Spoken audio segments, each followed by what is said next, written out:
পা দিয়ে দিলে অনেক পেঁয়াজ উল্টে যাবে, মানে বের এটা হয়ে তো যায়। টের পাওয়া যাবে না। আর হাত দিয়ে দিলে দেখা যাইতেছে একটু সময় লাগলে ওটা ভালো, তাই না? ময়লা টলা থাকলে ওটাও ধরা যাবে। পেঁয়াজ নিয়ে আসছো?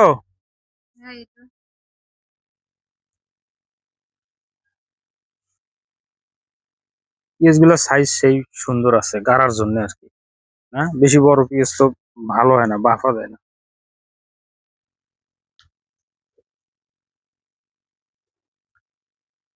হ্যালো ভিউয়ার্স, আসসালামু আলাইকুম। আশা করছি সবাই ভালো আছেন। এই যে দেখতে পাচ্ছেন, আমি যে বাকি জমিটুকু রাখছিলাম এই যে সবজি এবং পেঁয়াজ রসুন এগুলো লাগানোর জন্য, যে আজকে পেঁয়াজ লাগাবো। এগুলো পেঁয়াজের জন্য বেড করছো না সাইফুল? এই যে মাত্র 4 ফিট করে বেড করা হয়েছে। বেশি অনেকে বড় বড় বেড করে, আমি বেশি বড় বেড করিনি। এর কারণ হলো মানে ড্রেন দিয়া দুই পাশে যত নিড়ানো যায়, কারণ বেডের মাঝখানে নিড়াতে গেলে অনেক সময় পেঁয়াজ নষ্ট হয়ে যায়, তো যার জন্য বেডটা একটু ছোট করছে যাতে হাত দিয়েই মাঝামাঝি যাওয়া যায় আর কি। যার কারণে এই যে সাইফুল বেড করছে, আমরা এখন পেঁয়াজ গাড়বো একটু পরে সবাই, আপনারা দেখতে থাকুন। এটাও দেখানোর একটা উদ্দেশ্য যে আমাদের এলাকায় উত্তরবঙ্গে আমরা পেঁয়াজ কিভাবে গাড়ি।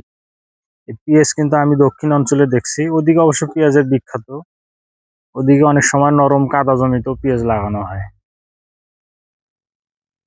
আর এই যে দেখতে পাচ্ছেন আমার মিষ্টি কুমড়োর চারা, ওদিকে সবগুলো আমার পিট করা হয়ে গেছে, চারাও লাগানো হয়ে গেছে। পাশে একটু সবজি করার জন্য আর কি, মানে সব ধরনের সবজি যেগুলো বাসায় করলে হয়। পেঁয়াজ গুলো অনেকদিন আগে নেওয়া হয়েছে, তো দেখেন পেঁয়াজের কি অবস্থা। কিছু কিছু পেঁয়াজ নষ্ট হয়ে গেছে, আরো আগে কাটা লাগতো কিন্তু উপায় নাই, জমি রেডি হয়নি। দেখছো গাছও চলে আসছে এখানে, তবে এগুলো হবে, এগুলো হবে না। মানে কিছু পেঁয়াজ নষ্ট হয়ে গেল, হচ্ছে কিছু। কার মিন্টু? ওই পেঁয়াজে তো এগুলা। হ্যাঁ, আমাদেরও যদি আগে লাগানো হইতো। জমি যে রেডি হয়নি। এই যে বেড করা হয়ে গেছে, এখন লাঙল টানা হচ্ছে।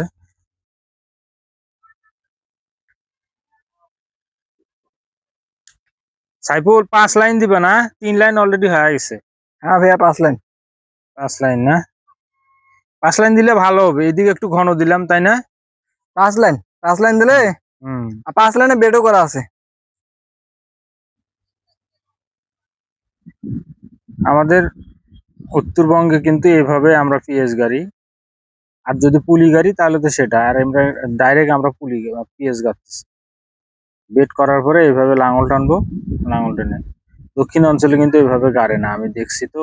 আসো তাড়াতাড়ি, রোদ উঠছে, তাড়াতাড়ি গাড়া লাগবে, সময় নাই তো। এই যে শিল্পী পেঁয়াজ নিয়ে আসছে।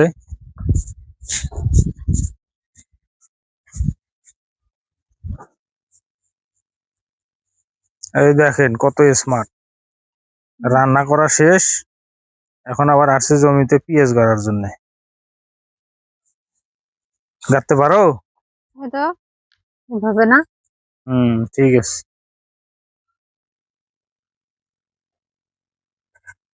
বড় গাবলা না, ছোট গাবলা করে নিয়ে আয়। ছোট ওই যে ওই প্লাস্টিকের ইয়েগুলো আছে না। হ্যাঁ, কাজ করা লাগে রোদ্রের সময়, আর রোদ্রে ইয়ে হলে দর্শকদের ভালো মতো দেখানো যায় না।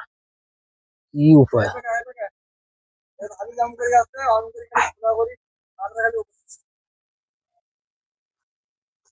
এই যে বন্ধুরা দেখতে পাচ্ছেন, পেঁয়াজ বসানো শেষ হয়ে গেছে প্রায়, আর অল্প একটু আছে।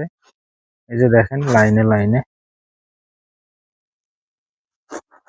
এই লাইন ভাবে পেঁয়াজ করলে কিন্তু পেঁয়াজের গাছটা যখন বড় হবে তখন কিন্তু নিড়াতেও অনেকটা সুবিধা হবে, যেটা অন্য অন্য জায়গায় কিন্তু হয় না, এলোমেলো ভাবে গাড়া হয়, সেটা কিন্তু হয়। এই যে লাস্ট সাইফুল লাস্ট বেডটাতে করতেছে। আর কতদূর আছে সাইফুল? আর অল্প একটু ভাইয়া। যে সব গাড়া শেষ হয়ে গেছে, মানে বসানো শেষ হয়ে গেছে, আর হাত দিয়া দেখেন কত সুন্দর ভাবে ঢেকে দেওয়া হচ্ছে আর কি। পা দিয়ে দিলে খারাপ হয় তাই না সাইফুল? পা দিয়ে দিলে অনেক পেঁয়াজ উল্টে যাবে, মানে বের এটা হয়ে তো যায়, টের পাওয়া যাবে না। আর হাত দিয়ে দিলে দেখা যাইতেছে একটু সময় লাগলে ওটা ভালো তাই না? ময়লা টলা থাকলে ওটাও ধরা যাবে। আমাদের পিএস গাড়া প্রায় শেষের দিকে, আর অল্প একটু। তো বন্ধুরা আজ এ পর্যন্তই।